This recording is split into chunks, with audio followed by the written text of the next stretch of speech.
જેમ આપણને માથું દુખે, પેટમાં દુખે તો ફિઝિશિયન પાસે જઈએ, ડૉક્ટર પાસે જઈએ, એમ મનમાં કોઈ તકલીફ હોય તો ચોક્કસ તમારે સાયકોલોજિસ્ટનો સંપર્ક સાધવો જોઈએ.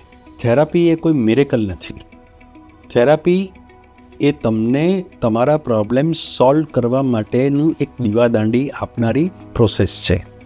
અને મોટાભાગે થેરાપીનો અર્થ જ એવો છે કે તમને ઇન્ડિપેન્ડન્ટ બનાવે. અલ્ટિમેટલી તમારા પ્રશ્નોનું સમાધાન તમે જાતે કરી શકો એના માટે. એટલે શરૂઆતના જે સેશન છે એમાં મોટાભાગે હિસ્ટ્રી ટેકિંગ વધારે આપતું હોય છે, એટલે એમાં સમજણ આવતી હોય છે. ઘણીવાર કેટલાક લોકોને માત્ર કાઉન્સેલિંગની જરૂર હોય. હવે આપણે ટ્રીટમેન્ટની મેથડ સમજી લઈએ, કઈ અલગ અલગ હોય છે.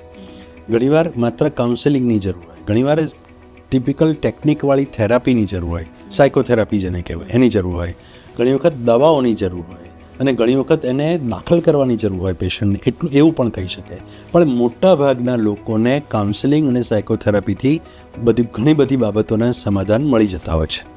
તો થેરાપી જે છે એમાં એનું મુખ્ય જે ધ્યેય છે એ હિસ્ટ્રી ટેકિંગ પછી એ વ્યક્તિને કયા વિચારો કેવી રીતે નડે છે અને એ વિચારોને કેવી રીતે દૂર કરી શકાય, એની બદલે બીજો વિચાર કેવી રીતે ફેરવીને મૂકી શકાય અને એના પર પ્રેક્ટિસ કરીને કેવી રીતે આગળ વધી શકાય, એની આખી વાત છે.